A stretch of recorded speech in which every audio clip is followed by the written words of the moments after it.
So a lot of people are wondering what is the most optimal deck list of Mermail Atlanteans post Rage of the Abyss, and through a lot of my research, looking at replays, testing myself, looking at other people's deck lists, whether they're good or I think they're bad, I still want to gather information from those lists to see if I'm maybe missing something, maybe I just didn't look at something correctly. And this is what I have brought together. I have two deck lists here. They're pretty similar, but there's small differences in them. So I do want to discuss that. And as well as I have two more replays. I have one that plays around Droll and one that plays the equip spell, because I know a lot of people love the Mizuchi to play around stuff like Dark Ruler, Super Poly, Ultimate Slayer, etc. Just spell board breakers that are really good against this deck and could catch you off guard, even though you have something like Moon Glacier to hit stuff like board breakers out of their hands. So just wanted to give you more options. So let's go through the deck list. We're playing for the Mermail Atlantean cards. We have 3 Neptibus, we have 3 Dragoons, we have 3 Bodyguards, we have 3 Shrine, 2 Pike, 1 Gun, 1 Oshia, 3 Teus. And then for the rest of the Mermail Atlantean cards, we have Abyss Sting and the Heavy Infantry. Now, I know a lot of people play like 2 copies or even 1 copy of Abyss Shrine, and I think you can get away with 2 copies, but I think playing 1 copy is kind of bad, because sometimes in the grind games, if you do get into those grind games, because sometimes your opponent's going to hand trap you, you're not going to always combo off and just win, because if you do that, you're going to have enough follow-up to like add back Teus, you know, add back your like different cards from your graveyard to push for game.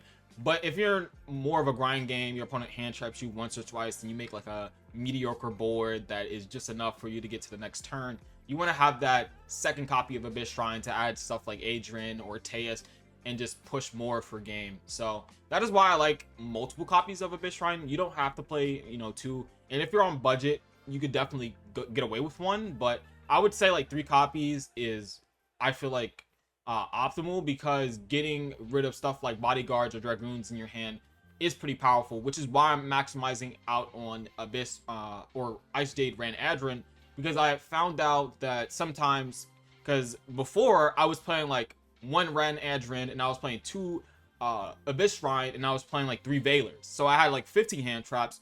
But I found out that a lot of my hands, because I'm playing 3 copies of Dragoons and Bodyguards, because they're so good to draw in combination with stuff like Abyss Teus, Ran Adrin, you know, Abyss Shrine, I was just drawing too many copies of this and it just wasn't working out. So what you could do is probably play Diva if you want to play less copies of this and just like lower the amount of Pikes or Abyss Shrine or Ran Adrin. You can even cut it as well. Or even cut Deep Sea Minstrel as well if you wanted to, just to fit in Diva and like 3 more hand traps like Effect Veiler, which is really good in combination with something like Nibiru. But I feel like I wanted more discards, because these cards are just really good, especially playing around hand traps. Could work out very nice with in combination with stuff like Teus and Ran Adrin. So that is it for the Mermail monsters. We're going on to the other cards. Ran Adrin's really good. It's basically Water Long Young, and then get to the Ice Jade Gamer Adrin. Now you can also play the Sword Soul Changying, because it can be triggered off of the Abyss Shrine, but if you don't have access to the Abyss Shrine, it's kind of bad, and even on your turn it's kind of hard to banish cards unless you have like Minstrel, I guess, that can banish. But at the same time, I just feel like Ran Adrin is just the better one of the two, because it's just, you don't have to rely on banishing cards yourself. You could just use the effect, and then if you respond to an opponent's card, you can banish that. So I really like Ran Adrin, or the Gimmer Adrin, which is really good, and as well as Ran Adrin as well. And then Moon Glacier, this card just really good. Even though like this card toxic, it's just super strong and very powerful, and you probably need it for the combos. And then Minstrel is probably the most controversial card in this deck. A lot of people play, you know, 1 or 3 or 2 or 0. I feel like you only really need 1 in your combos, because Minstrel gets hard punished by stuff like Droll. People are going to be playing Shifter. People are going to be playing the Mo Charmies. So if you activate Minstrel and then they change something like Droll, then you're passing your turn and you went like minus like 1. Or if they activate Shifter, you add like an Neptibus or whatever. Okay, they Shifter you, you pass your turn. Or they Mo Charmy you, you're going to summon like 2 times and then pass your turn. That's like a neg. So I really don't like having access to Minstrel at 3 copies. I just like to search it out in case my opponent might have a Nibiru, and I've already comboed off, and I'm not at, you know, 5 summons yet, and I just want a Minstrel so I can check if to see if they have Nib, and even if they don't have Nib, I get to look at their hand, and then Moon Glacier can hit like the better cards out of their hand, because you're going to be able to banish their worst card in their hand, so you can let them keep like a Bricket that they drew in their hand, or, you know, whatever, and then you can just Moon Glacier, hit the best cards out of their hand, or the better out of, you know, the 5 cards they're gonna have in their hand. So Moon Glacier is just really good in combination with something like Minstrel for that. Heavy Infantry is really good for a lot of the combos. You need the extra normal summon so you can get that extra level 4 body for Totally Awesome or Abyss Dweller. And Heavy Infantry is just solid interruption. It's really strong. I really like this card. At 1, you don't really need more copies of this. I know a lot of people are playing like maybe 2 copies of it just because it's decent going second in combination with something like Teus or Ranadrin, but I don't think it's really necessary.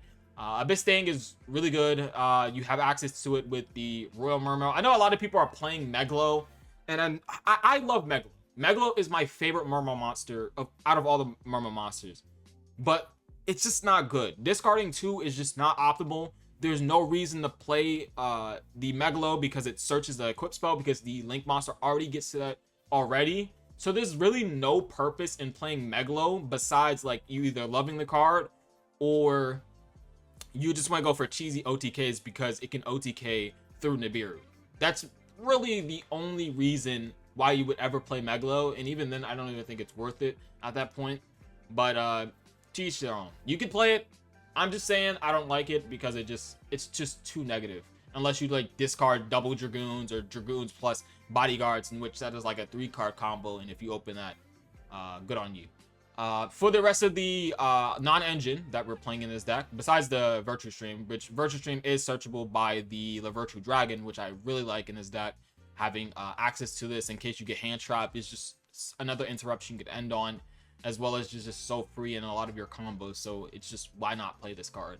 So for the non-engine, we play the Fuvaros, we have Ash Blossom, we have Imperm, and we have the Dominus Impulse. As I said before, I was playing 15 hand traps, which is fine, but you do have more bricky hands, which is kind of fair because you have the Molcharmy to draw you into engine, but I just don't want to rely on that too much. Because people are going to be playing Call By, Crossed Out, Ash Blossom to kind of stop the Fuvaros, and if you rely on it and negate it, you lose if they combo off. So I don't really want to have that. And I feel like if you're playing something like the Molcharmy, it's a card that's going to stop your opponent from playing. Before we had the Molcharmy Fuvaros, or Fuvaros, whatever it's called right now in the TCG, there was no one hand trap that just stopped every combo deck, besides maybe like Shifter, and this deck can't play Shifter. So having the Molcharmy be a card that can just stop the opponent's turn is just really, really good, because you don't have to play that many hand traps, because this card is going to deal with a lot of the combo decks in the format. So you can play less copies of, you know, hand traps in your main deck and just leave them for the side deck, because you're drawing into multiple cards with this card, and they're probably not going to push into your board unless they have to go for game. So I think that you could get away with less hand traps with the Molcharmy just because it is so powerful going second. And then we have 3 copies of Dominus Impulse. This is just a shoot-in for the deck because this doesn't really care about the restrictions, because it only locks you out of Light, Earth, and Winds, and this deck just plays mostly water monsters, so that is really good. And then even if you have Molcharmy plus the Impulse, you're probably going to use the Molcharmy first, which is like fine. So for the side deck, you don't want to pay too much attention to it, but I do want to point out that you could play stuff like, you know, Call By in combination with Cross Out, and then play stuff like Drone Lockbird and Shifter to beat stuff like Tenpai, because Tenpai is going to be a very popular deck, and Ritual Beast as well, and they're going to play Shifter, so you need an answer to those cards. And I think the best option is to play Cross Out for the Shifter, because even if you draw the Shifter, you can discard it with the effects of Bodyguards, and it's not like it's a brick. You're going to be discarding in your combo anyways, so I think that's pretty nice. And then 3D Barrier just to deal with the Tenpai deck as well. You can play Thrust as if you feel like you need to have more ways to beat Tenpai, but I feel like it's not necessary. I think that this is enough to like beat Tenpai playing like the Droll and the Dimension Shifter in combination with the Crossout, and then having D Barrier and Call By as well. Just to side into those decks that will just try to shut you down with something like Shifter or Droll. And then you just have more hand traps to deal with your opponent going second, which is really good. So with the side or the extra deck, it's just everything that I used in the combos. Like I didn't use Dweller that much. You know, second Coral Anemone, you need that, but everything else is just pretty much into all the combos. And then obviously the Ice Jade Gimmer Adrian. This card is just really nice to have in your deck in combination with the Ren Ashram. So that is it for the first deck list. The second deck list is pretty much the same.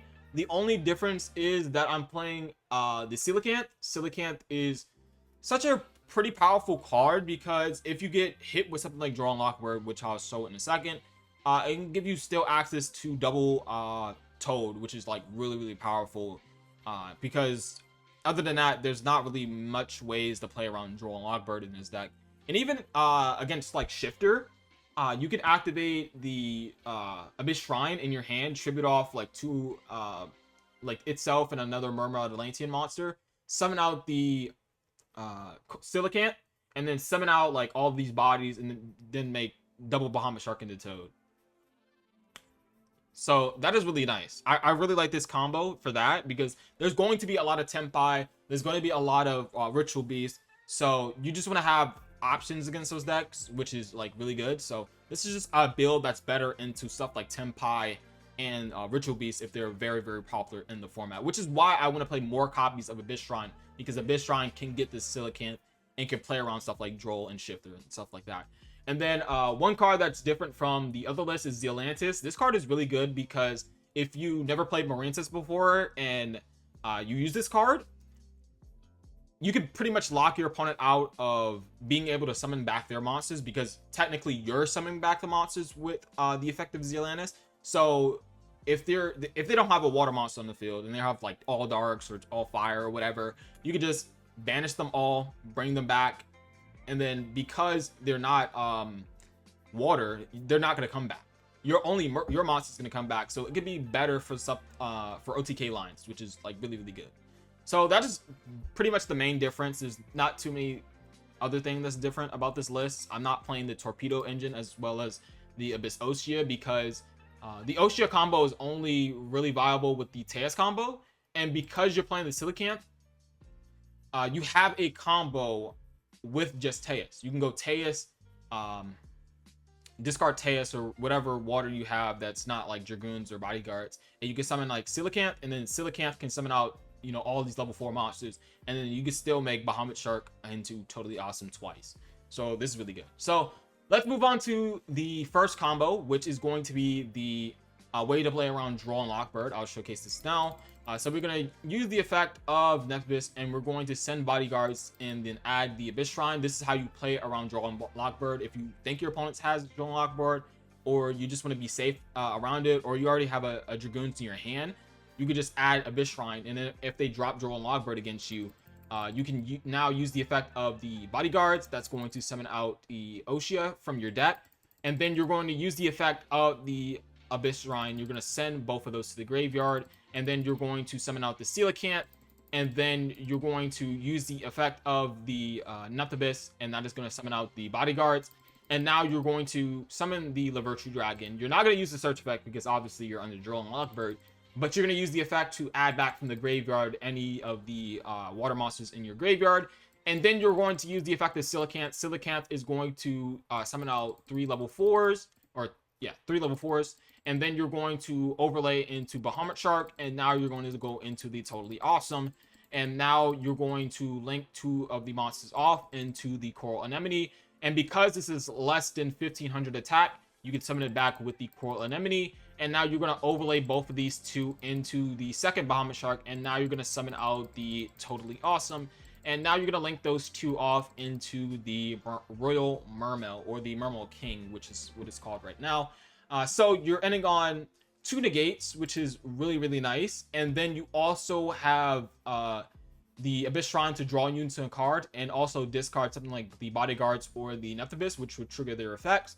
And then that's follow-up, as well as being able to trigger the Mermail Link monster, which we'll get to the equip spell, which is more follow-up. And if they don't out the Lavirtual Dragon can use its effect to add back any sea serpent fish or aqua monster from your graveyard, which is also follow-up. So you have, against Droll, you have 2 negates, you have a ton of follow-up, and just a lot of pressure. So I think this is really good, and which is why I like the Silicant version, because it gives you access to something like this under Draw and Lockbird, and even Shifter somewhat. You won't get exactly this kind of board, but you will get something similar. So I really like this combo. And then for the Mizuchi combo, which a lot of people like to side it or even main deck it, I'm going to showcase it here. So we're going to normal summon the Nephibus. This is pretty much the standard combo. You're going to send the bodyguards, you're going to add Dragoons, and now you're going to use the effect of bodyguard to summon out the Pike. Pike is going to discard the Dragoons, and add the Abyss Shrine. And now you're going to use the effect of Dragoons, and that is going to add Heavy Inventory. And now you're going to use the effect of the Abyss Shrine, tripping off the Nephibus in itself to add Vitaeus. And now you're going to use the effect of Nephibus, summon back the Dragoons, and now here you're going to go into Bahamut Shark into the Totally Awesome, which is pretty nice. And now you're going to use the effect of Dragoons. Dragoon is going to add the Moon Glacier. And now you're going to use the effect of Teus to discard the Heavy Inventory. That is going to activate the effect of Teus. And technically the Heavy Inventory is going to be Chain Link 1, but it doesn't really matter. And then you're going to use the effect to add the Mermail Abyss Gund. And now you have 5 waters in the graveyard. You're going to summon out the Moon Glacier. Moon Glacier is going to use this effect. And now you're going to link off into Coral Anemone. All of this is pretty much standard. I showcased in my previous video of all of the combos. Pretty much all of the standard combos, I would say. And then we're going to use the effect of Coral Anemone to summon back the bodyguards. And this is where your random discard comes in with the Molcharmy. So you're going to use the effect, discard the random card from your hand. And now you're going to change them into level 7. And now you're going to overlay into the Abyss Gaios. And then overlay over that into the Dragon Deity. And now you're going to link those 2 off into the Mermail Link. And now you're going to discard the gun for the effect of the deity. And then you're going to summon back the Heavy Inventory. This is pretty important. You're going to summon back 2 level 3s. And then you're going to summon out the Abyss Shrine and the bodyguards. Keep that in mind that you do not want to summon the gun. Because if you summon back the gun, you're not going to be able to trigger the gun because it's not in the location where it needs to trigger. So keep in mind, you do not want to summon back the gun here. So now you're going to trigger the Gund and the Mermail Link. You're going to get access to the equip spell. And now you're going to summon back the Pike from your graveyard. And now you're going to go into Lavirtual Dragon. Lavirtual Dragon is going to search out the Virtue Stream, which is going to be another interruption. And now you're going to use the effect of the Lavirtual Dragon, add back the Dragoons from your graveyard. And now you're going to use the extra normal summon that you needed with the Heavy Inventory, which is pretty important. And now you're going to overlay both of those 2 into the Bahamut Shark. And now you're going to go into the double Totally Awesome play. And now you're going to use the effect of Dragoons. Dragoon is going to add bodyguards or any Sea Serpent you run from your deck. And now you're going to link those 2 off into the Mermail Abyss Alacia. So here is where you can play around Dark Ruler no more, Super Poly, whatever you want. I don't think it's really necessary because even if they Dark Ruler you or Super Poly you, you still have something like Virtual Stream. You still have the Heavy Inventory. You still have tons of follow-up. You have Abyss Shrine. You still have like 3 cards in your hand already to pretty much disrupt your opponent, like Imperm, Ash Blossom, Dominus Impulse. Like you have all of these cards in your possession as well, potentially, and that can disrupt your opponent. So there's not really a need for the Mizuchi, and as well as being able to discard 2 cards from your opponent's hand. So they're starting off with 4 cards in their hand already, and you already have like 3 to 4 interruptions against your opponent. So I don't think it's really necessary to go for the Mizuchi line. But if you want to be super safe, if you don't want to lose out the Tenpai, drawing like a 4-card combination of like Dark Ruler plus like Lightning Storm into like Sengen summoning, I don't even know what combo they can do to like play around it. But if you really want to play the Mizuchi, you can definitely play that. But that is it, guys. Let me know what you guys think of both of the deck lists and both of the combos in this video. I wanted to get this video out before YCS Niagara in case anybody wanted to play this deck for the YCS. But this is definitely what you could play for the regionals that are coming up. You could definitely test this for locals if you really want to as well. Just something to give you an idea of what the most optimal build would look like, because obviously my deck is not the most optimal list because there's not a lot of testing with the Mermail Atlantean deck in the TCG. So I just want to give something close to the most optimal list as possible. So hopefully you guys enjoyed this video. I am out. Peace.